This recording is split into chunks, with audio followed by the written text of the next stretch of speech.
Welcome to Clinical Trials, the ultimate customer journey. And my name is Tori G. I'm the chief of the New Media and Web Policy branch at the National Institute of Allergy and Infectious Diseases. You may have heard of us in the last year as we're heavily involved in coronavirus research. And so I wanted to, of course I'm presenting, but there was a large team that worked on this effort over several years here and there. So I wanted to share that we also have worked with our partners in the Communication Services branch. They work on communication strategy a lot, as well as the New Media Web Policy branch web team, and also our stakeholders group. And the stakeholders group is made up of individuals across the Institute who support clinical trials work, who support recruitment and things such as that. So the challenges that we faced pre-COVID, we have a rather large site at NIAID, and that's how we say the National Institute of Allergy and Infectious Diseases. So you'll hear me refer to it as NIAID. And we focus on research, and we focus on research primarily about infectious diseases as well as allergy and transplantation. So we have a lot of information on the site, and we had a clinical trial section because, of course, there is an amount of research that happens through clinical trials. However, we didn't at that time, pre-COVID, if you all remember those days, we didn't have a perspective on the site, a NIAID-wide perspective. We have several clinics within the Institute that do research, as well as the intramural, which is scientists that work for the Institute directly, as well as extramural, who are grantees that are funded through the Institute. And so we had a variety of information about clinical trials being run by different organizations within our organization, a variety of recruitment teams taking different approaches, different types of trials, right? So there's trials where they're just taking your blood or taking samples. There's trials related to sort of medical history. There's trials where you might actually test something, as in, take a vaccine or take a medication. There's also trials for healthy volunteers, so people who don't have a particular disease but are volunteering to help solve a problem. One of the things we noticed was that we had an inconsistent experience for how to sign up for trials. We couldn't dynamically integrate content into other parts of the site, so we might have information about a trial over in the clinical trial section, but not have that information be able to dynamically show up on the related disease and condition page. And we also had inconsistent levels of content about each trial, different types of content. And if we wanted to list studies by topic, say all the allergy studies, we had to manually curate that. And also we were dealing a little bit with an urban myth, which is what I'll get into in just a second. So actually I'll talk about that now. So, I think you can find in organizations that sometimes there's something that happens in the past, and then that becomes sort of the story that we tell ourselves. So the story we were sort of operating from was that the different recruitment teams and the different clinics didn't necessarily want to get together and talk about how to present, a NIAID level perspective. And so we struggle with that a little bit of, will this project take off? Will it get consensus? Will there be challenges? Will there be different opinions? But we decided that we needed to go ahead and go forward, because the experience on our site without going forward was not going to meet the needs of the customers. And so that gets us to part of the title, which is related to the ultimate customer journey.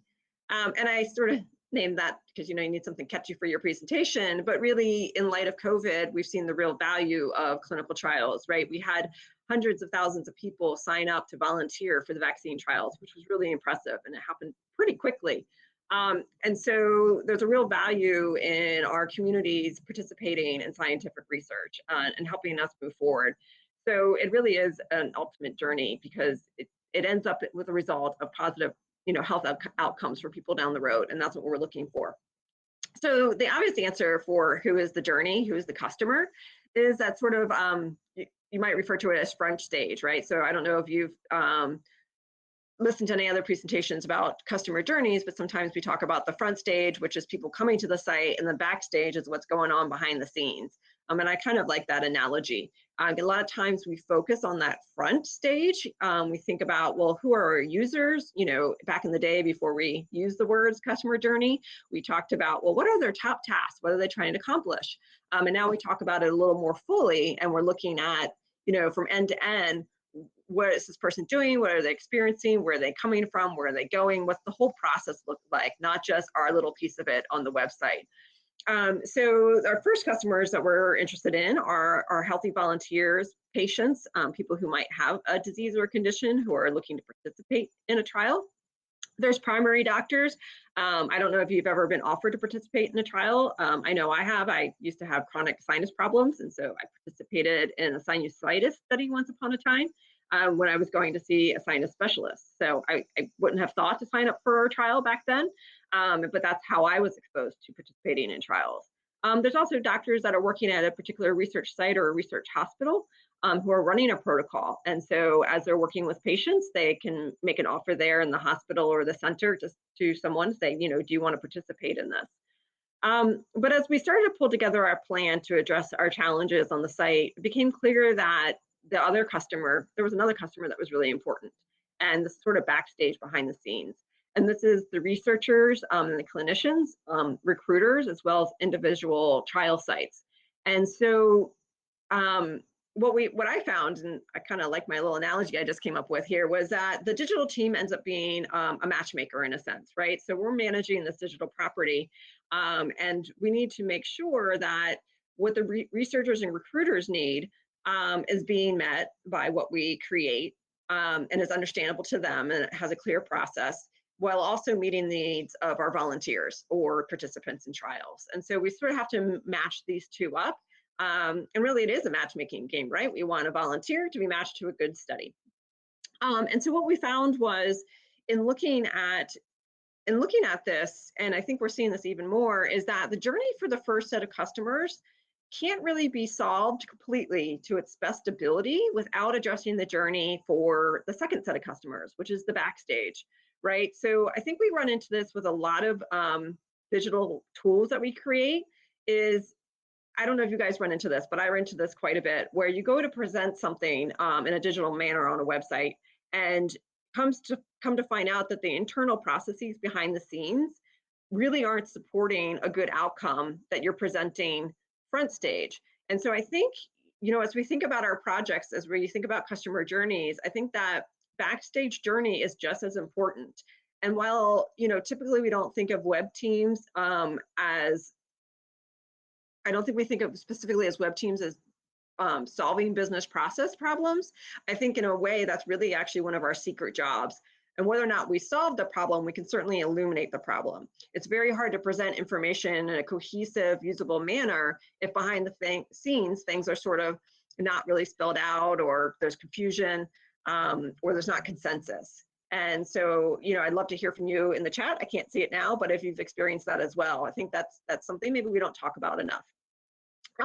So moving forward, as we went to work on this project we sort of looked at it in 2018, and then we got busy with other stuff and came back to it in 2019. And we said, okay, you know what, let's just try and solve this. So we put together the vision that we ran by the stakeholders, which was that we really wanted to illuminate NIAID's role in clinical trials and improve recruitment. And we wanted to also tell the overall story of clinical trials at NIAID. It would seem like it was a story that was sort of missing from our complete research story, because it is something that we do a lot of, and it has real value. So let's make sure we communicate that to all of our different audiences, not just volunteers. So the process that we took was we formed a working group. If you've worked in the government for any length of time, you're familiar with the concept of a working group.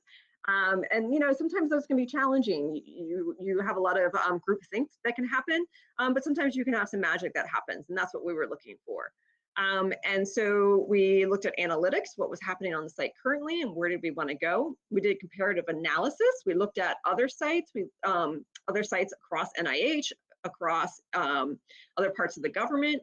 We also looked at, non-government sites that were recruiting for trials. We wanted to look for, what are the best things that are happening here. And we wanted to pull this group together and present what the problems of the existing site were and the value of a solution. So some of the other things we did, some of the assets we created, which I'll show you in just a minute, as you bear with me as I switch screens, is we used a wireframe to help build consensus. I find that, having something visual to look like means that everyone is looking at the same thing. Sometimes when you just use words, people create different images in their head, and you think you have consensus, but you really don't. So using a wireframe to communicate is a really useful tool. We created a tool that we call a content entry form, and we worked with the stakeholders to really evaluate what was important. And so we wanted to get consensus from this broad group of people as to which pieces of content were really key to have available on the website to help volunteers make a decision or to move forward with volunteering. So as a result of this, we ended up developing a new landing page that was much more volunteer friendly, much more warm and welcoming than what we had previously. And we also created, and this really gets to the data piece in the title or the description of this presentation, was the structured data. And so we were able to create find a clinical trial filter functionality that really allows users and researchers as well to sort of sort through what we have available. And that was a key piece of the content entry form, was to really help get consensus on what we were calling things, how they were being used, and which pieces of information were important. I will note that we did investigate in integrating with clinicaltrials.gov. We found that the information that we wanted, we couldn't quite pull the way we wanted, and we also ran into challenges with plain language. A lot of the language around the trials that's presented within clinical trials is not lay friendly, it's not patient friendly. And so that was a real concern of the recruiters, is they wanted to have content that was a little more understandable by the everyday person. And so, I was really reluctant at first. I sort of raged a little bit against, I don't want to recreate clinicaltrials.gov. And so we wanted to avoid doing that, but we also wanted to help people find trials that they might qualify for and to make that process a little easier. So I'm going to escape from my PowerPoint here and go back to Hopin. Whoa, look at me in multiple views of me here. And I'm going to walk through a few of my screenshots that I pulled out for you. Let me go to my Chrome tab. So let me start with this one, I think. So just to give you a sense of, okay, that's not the one. That's not it.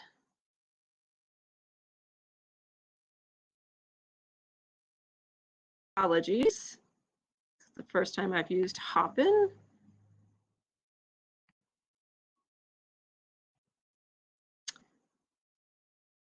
Okay. No. So this is really,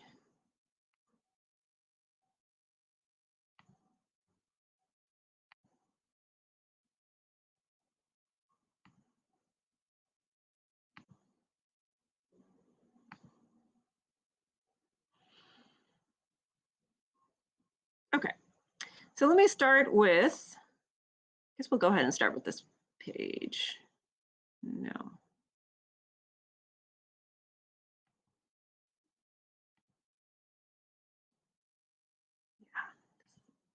I do not like this tool. Okay. Sorry, I'm looking for a particular tab I have, and the names are not helping me. All right, let's look at this one. I'm just going to go. So like I said, we got together and we met with a group and we put together a wireframe. That's what I was trying to show you, but I can't get to that tab. So what I'll show you is the outcome. And what we did was create a wireframe that allowed us to feature different trials as well, which became important when we got to COVID-19. So I'll address that in a second. The clinics, which was really important to the clinics. We were able to also create a content entry form that allowed us to gather similar information for each clinic. So a subset of it would be similar. Some of them had different needs, so we allowed for that. We also wanted to share some testimonials to encourage participation, and people can get a feeling for what it's like to participate. So this is a result of our content entry forms, as well as of our wireframe that we did. And so I think if I navigate within here, that's what I'll do. So my favorite feature that we ended up creating was this, and this gets to the structured data, is this filter search results. And what this, and this again comes from our content entry form, which was just a Word document, but it allowed us to ask our researchers and clinicians who were submitting trials to be recruited for to select the disease or condition. Now, NIAID studies over 200, I'm not sure what the number is now. It used to be over 240, you know, conditions, diseases, pathogens, things like that. So it's quite a long list when you click the see more. So we'll click see fewer. The other pieces that of information that we collected that was important that we heard from the recruiters was age group. So we could select for just adult. And I can come back here and select allergic diseases. And you can see over here how it shows you what you've selected and shows you which trials are available. So we actually have one, I believe it's going on right now, actually. Actually, it's showing here. So yeah, eczema. So if you have eczema, we'd love your input. So come to our site and check it out. And we can also select location. And so we do have trials that are in multiple locations, and we do have a lot that occur in Maryland. It looks like this one itself does not. But of course, the NIH is located in Maryland, and we run trials out of the clinical center. There are a number of trials that you can find here in Maryland, but I already know that one of our attendees is from Oregon. So I should have picked Oregon. So let me go ahead and select for coronavirus, the topic of the year and a half. And so we can select for different coronavirus trials. And I'll get to that. So this filtering allowed us to also, this was important, was to be able to see the trials by the different clinics. This was important for the clinics themselves. And so we were able to do a filter for that as well, that we could use on their pages, so that when they're working from their pages, they can see what trials they have going on. Okay, so, let me see if there's anything else while I'm here. All right, so that's, let me go back to the PowerPoint now. Get this back on track here. All right. We have to do entire screen again and share the PowerPoint. All right. Wait, did I do that right?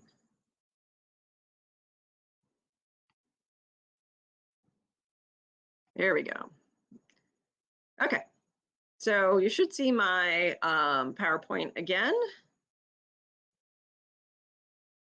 Okay, so this is, I'll just show you this. It's gonna be hard to see on the slides. I was trying to pull this up actually in the browser, but you know, always good to have a backup plan. This was the wireframe we created. And the reason we use the wireframe, like I said, was to help build consensus. And also it leaves out some of the design elements and helps us really have conversations about what's needed for the different meetings we had with the stakeholders. And I'll skip through these. Let me go back and show you. No, I'll come back to that. So we were able to launch the site in April of 2020, and I put little fireworks on here. It was we were pretty excited to launch it, and it turned out to be fortuitous, I would say, because as COVID became more, we already knew in April that it was an issue, right? But by March, mid-March, we all got sent home to work. And it became more and more clear that COVID-19, SARS-CoV-2 was going to be a pretty big issue. And so there we have March 2020, enter COVID-19. And that's, you have to say that with a dramatic voice, because of course it's been a pretty dramatic experience. And working at the National Institute of Allergy and Infectious Diseases, it had a huge impact on the work we were doing and the focus of our work. And so what I wanted to talk about was some of the things we learned with having such a heavy focus on clinical trials in the last year. And it really brought to mind some of the challenges with recruitment for clinical trials. I mean, you've heard about it in terms of hesitancy. We have different communities that are hesitant. How do we communicate? How do we communicate about not only the trials, but the results of the trials? And so one of the things that happened was that the HIV networks were turned on a dime to become COVID-19 prevention study network. And it happened pretty quickly. I got a call on like June 2nd, and by July 8th, we launched a website to start recruiting for the vaccines. Of course, everything was happening really quickly. The Moderna trial, the Johnson & Johnson trial, of course, Pfizer didn't use this registry, and there are other studies that did. And so what happened was we worked with the network who was doing the actual recruitment, outreach and advertising, and we worked with Oracle that created one registry. And I bring this up, if you haven't worked on clinical trials, you might not be aware that one of the biggest challenges to the customer journey is that to volunteer for a trial, you go and you contact that trial or you register for that trial. So if you're interested in multiple trials, you have to fill out multiple applications, if you will, surveys, information, intake forms. And for most that I know of, you have to do this. So when we take a step back and look back a year plus ago, if you can imagine, 40,000 people in one day seeing a CNN news article and saying, you know what, I want to volunteer, I want to register, but they don't have a lot of information, right? And so how would they even decide, do I want to volunteer for Moderna? Do I want to volunteer for this Johnson & Johnson one that's not happening for a month or two? And so I thought this was a really fantastic idea that the CoVPN network came up with, and that was to create one registry for multiple trials. So it really cut out having to get people to volunteer for one, and if they weren't selected for that, how would you get them to volunteer for another one and fill out paperwork again? So really having one registry helped a lot with that customer journey, and it was really successful. And so what happened is once you came to the website, this is how now changed like 3 times. This was the original that we came up with in a matter of days, and because it was all happening very fast. And so then you would go to the screening registry that was being run based on some Oracle technology, and you would begin the survey. And then what would happen is you go into a pool of volunteers, and the different trial sites could then pull based on different demographics and different information, people to contact to volunteer. Because of course, for these trials, we wanted to make sure that there was really some equity amongst the populations. We needed not only a breadth of age, but a breadth of ethnicities and race. And so that was really important. And so that was a factor here. And so I bring this up because I thought it was an interesting solution to part of the customer journey challenges we have for regular everyday people when it comes to clinical trials. And so just to show you, we're pretty excited with some of our data here. And you can see that we had 42,000 completed surveys in like the first 24 hours. And it shows you the breadth of the map. And so that was also gives you a sense of what was happening with COVID and COVID trials, and why we were super excited that we had already moved forward with our clinical trials redo, and that we had some new options available to us in order to meet this wave of need that came through. So this is just a screenshot of the new CoVPN website. You can go to covpn.org. That's the shortest version of the URL. And it's changed several times as the needs have changed, right? So after vaccine trials became, we've moved past that a bit, although there will probably be more for the boosters and such. We've moved on to trials for kids as well as for long COVID and things like that.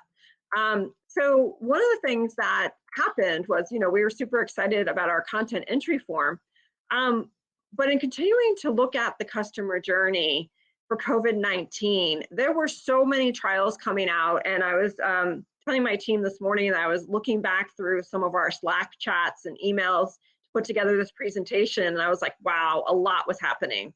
And the subtext of that is I also had a concussion at the same time. So I was like, wow, I can't believe I was answering those kinds of questions because I don't remember it. So, as the number of COVID-19 trials started to ramp out, there were news releases coming out, multiple ones in a day or about multiple trials. And so we had to sort of gather this information and say, okay, well, how can we put this on the website? How can we organize this?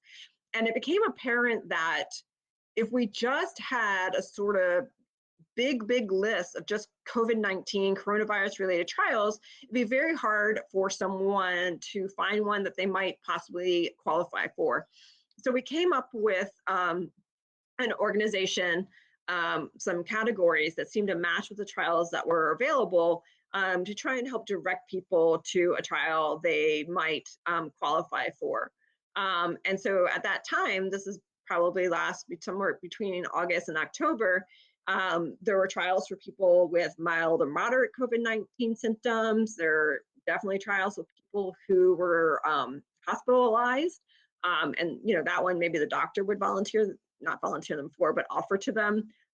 There were trials for people who were covered from COVID-19. And then we also had trials that were looking at high exposure risk. So if the individual themselves didn't have COVID-19 that they knew of, but if they were living with or working near someone, then they would qualify for a trial. So we wanted to try and make the customer journey the best that we could.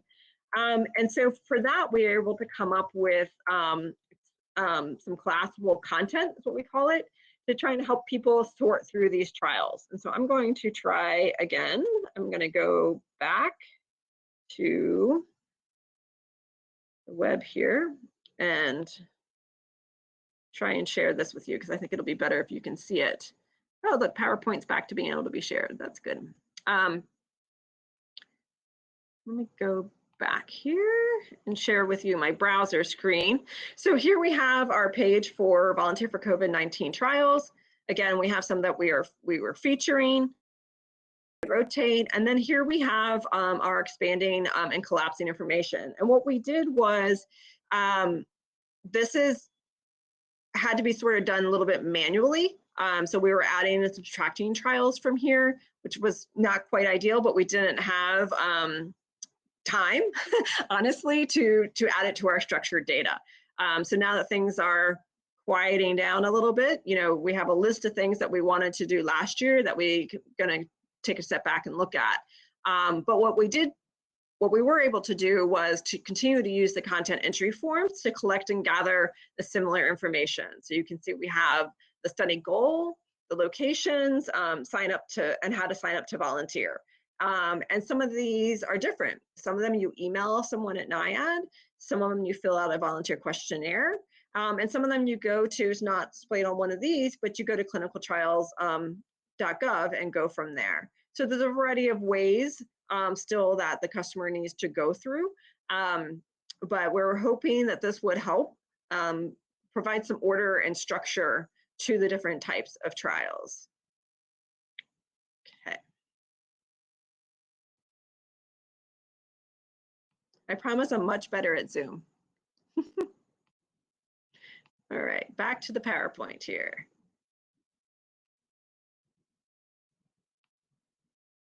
Okay. So you guys are seeing my slides. So what happens now? So COVID-19 continues, trials continue to roll out, and the need for recruitment continues. And so I think we have some lessons that we'd like to take forward, and also, prepare us for the quote unquote next pandemic, which is, for those of us who work at NIAID, is always on our minds. So one of the things that we did, and I think we did this this winter, was change our homepage. So previously our homepage had a very nice image, and it had our mission statement up at the top. And it became clear through our data, that we were having a lot of traffic to the NIAID website. At one point, it was up 400%, and I'll share with you some data about the clinical trials section in just a little bit. And so we knew we were getting a lot of traffic. And if traffic was coming to the homepage, we wanted to make sure that, if they didn't see clinical trials up in the top nav, or they didn't see one that was recruiting perhaps in one of the feature cards, we wanted to make sure that we were able to get people who were interested in volunteering directly over to the clinical studies. So what we did was we changed our hero image area to be a call to action. And so that was one more way we were trying to help get volunteers for like I said, the plethora of trials that are going on. And so we still have that in place today. And, at some point, we might go back to our mission statement, or maybe we'll move on to a different type of call to action. Some of us, we might be interested in doing something a little different. We'd like COVID-19 to to not be as much of an issue as it is. And so we're thinking about that area now, about how we might handle that differently. So to give you a sense of a little bit of data, and so we've been having this conversation on the team about, the data from last year is so extreme that we're having to look at the data for this year, and for years going forward, we're going to have to keep a constant note that 2020 from April, March through the whole year, we had extreme changes in our traffic and extreme changes in the behavior of users on the website, and changes in the most popular content, changes in what content they were going to.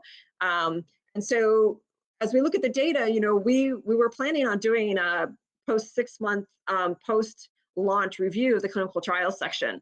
It's a little challenging because our numbers are so swayed by coronavirus that we can still pull out some things, but it's pretty dramatic. So we can't say, oh look, we changed our clinical trials section in April and we saw a 239% year-over-year increase. I don't think that's from our design. I'm glad we had our redesign in place, but we do know a lot of that is from the general increase on the website from the pandemic. And so we're still looking at, this year, are the numbers up over 2019? So a lot of our data, we're going back and looking at 2018, 2019 to compare, 2021 to, because like I said, 2020 was so extreme. I'm getting close to the end here. Okay, so with that in mind, I'll skip through some of these. The other interesting thing that we saw was that mobile and tablet devices grew by 220%. And it was really significant both on our site as well as on the CoVPN site, was the dramatic increase in mobile usage. And I think part of that had to do with there was so much news coverage, and CNN and NBC and NPR and all these websites, USA Today, they were all linking back to these websites, to the NIAID website, to the CoVPN site for volunteers. And so people would get these news alerts, and we could see it happen in real time. Someone would you could get a CNN news alert about the vaccine trials, and then from there on your phone, you could click the link to CoVPN, for example. And so it was very easy to see, like, oh, okay, that's why that behavior is happening. And so that was really quite interesting. Let's see. So we were able to look at that the COVID-19 clinical trials pages is one of the most frequently interacted. And that page didn't go up, like I said, until October. So we do have another clinical studies page that was already up for the Vaccine Research Center, which you may have heard helped contributed to the Moderna vaccine. So they also had a large number of clicks. They also had a large number of clicks because one of the early studies that had to do with a sero survey, I think people wanted to volunteer, and it was kind of a crazy excessive number of volunteers. I think people were hoping to find out if they had COVID. So this was early on before the testing had really ramped up. And so there was a lot of interest in that study.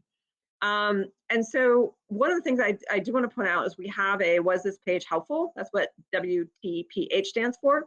Was this page helpful on each of our pages? And so one of the things we want to look at was, for the clinical trials, is either too little information, or people were looking for more about trial locations, studies for pregnant women, studies for teens. And so this is from our summary that we did 6 months after launch, or about, maybe it might have ended up being a year, just because of how busy we were. And so some of these trials hadn't come out yet. And so, of course, some of those studies are happening now. So it'd be interesting to see the changes on that. But I do think it's interesting, and something we really have to think about for the customer journey is, what does it mean by too little info? And that gets to that backstage journey that I mentioned, 40 minutes ago at the beginning of the presentation. And so I'll get to that in a second. So let's move forward. So the particular for data for the filter clinical trials on the Find a Clinical Trial page is that it was used. So we have data showing there are 20,000 clicks on filters. And there were 27% of filter clicks were clicks on the coronavirus filter. So again, you can see how coronavirus is distorting our data a little bit. So we might go back and look at it without coronaviruses. And so it's just interesting to see the usage, and we can use that to apply changes. And so as Leah, I say Leah because she put this report together, comments here that our list is alphabetical, so it's not based on a use or learned model, and that would be interesting to see what kind of impact that has. Something for us to consider. And I pulled up this other piece. It doesn't have much to do with structured data or anything, but it does have to do with the clinical trials and the journey of volunteers. And that is, you know, we want to take another look at our participant guides and our testimonials, as those did get a significant amount of traffic. And what we've found, of course, with coronavirus, and we're working with the CoVPN team, you know, there's a lot of education that needs to happen and a lot of information. And people want to know a lot before they volunteer. And so that's something we really want to take another look at. And testimonials really do help, right? So you see someone that looks like you, sounds like you, has other demographics like you, and they volunteered and they're talking about why they did it. It can really speak to someone on a personal level and really help with the volunteer process.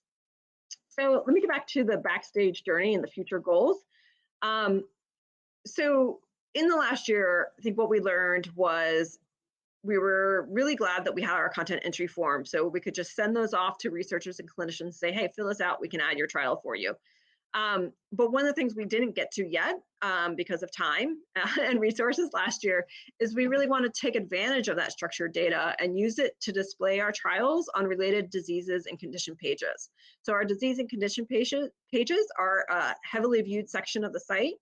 And we'd also like to link them to the related lab page if there is a related lab. So that's something we have on our roadmap for the coming year, is really looking at how to integrate content from one section into another section, and the structured data will help us do that.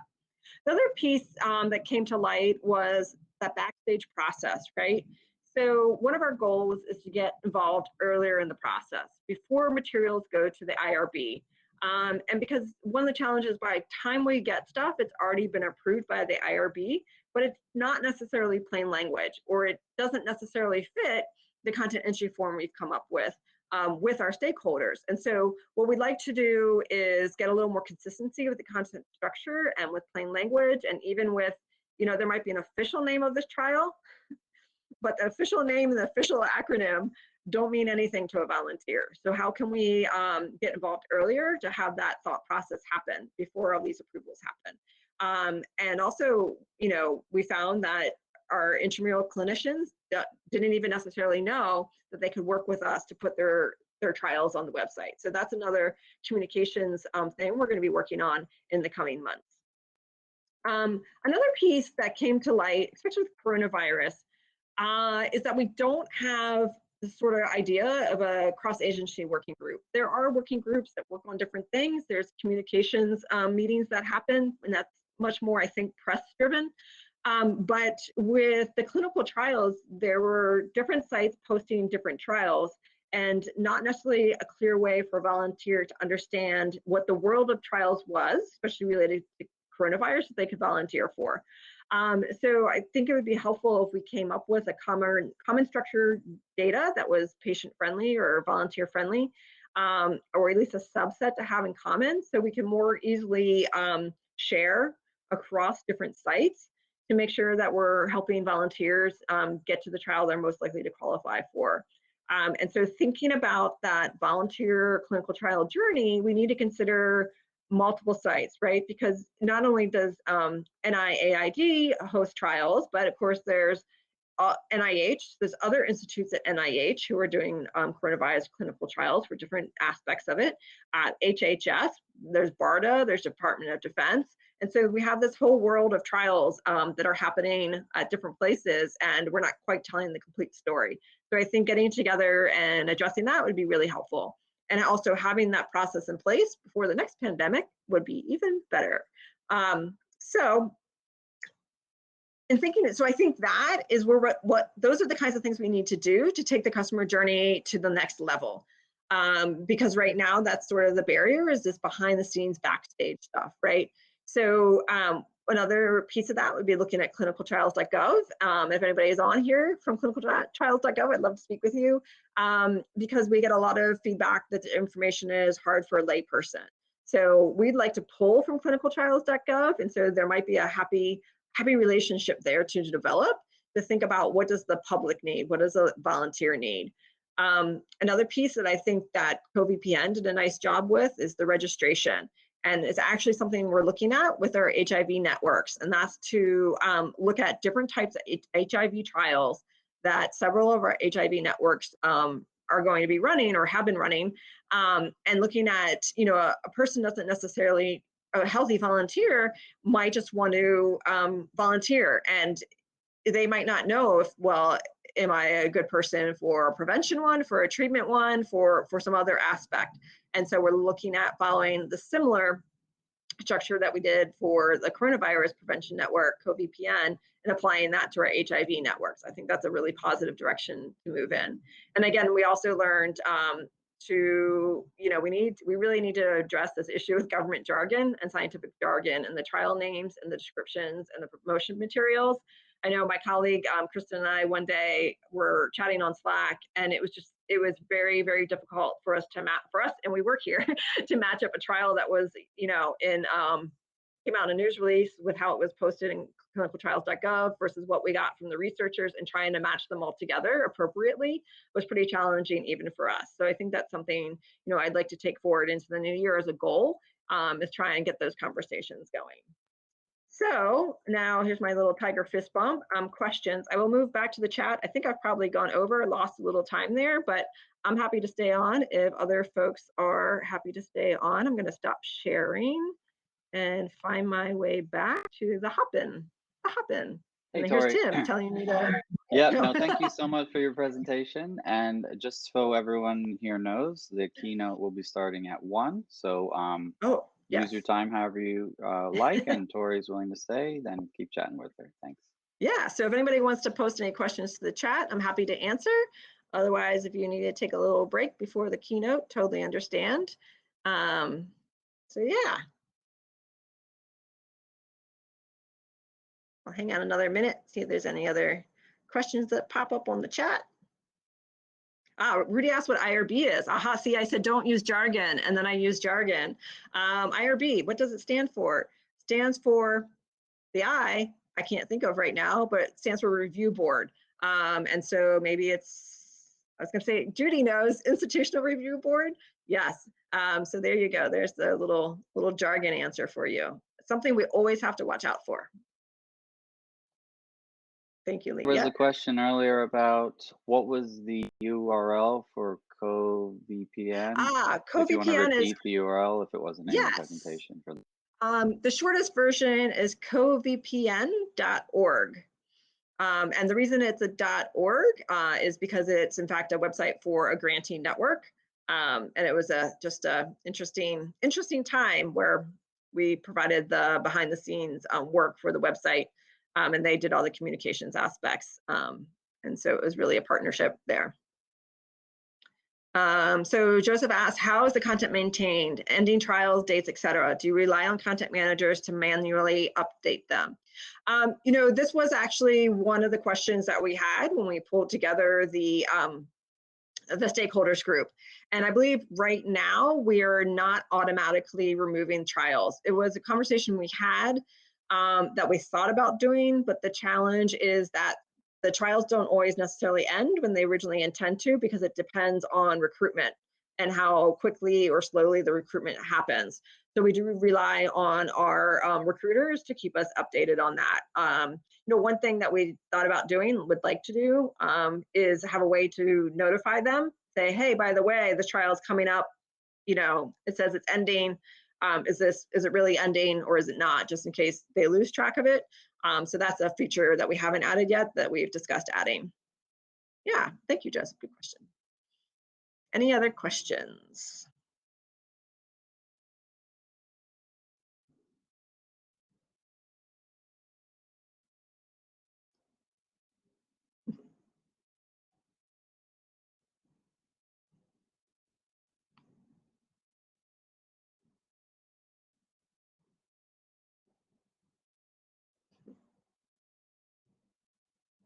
Okay, I'm just scrolling back to see if there's any other questions that I missed.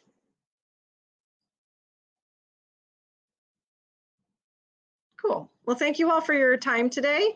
And feel free to reach out if you'd like to see our content entry form. I'm happy to share that, spread the love, or any other questions you have. So you can reach me at tori.garton@nih.gov.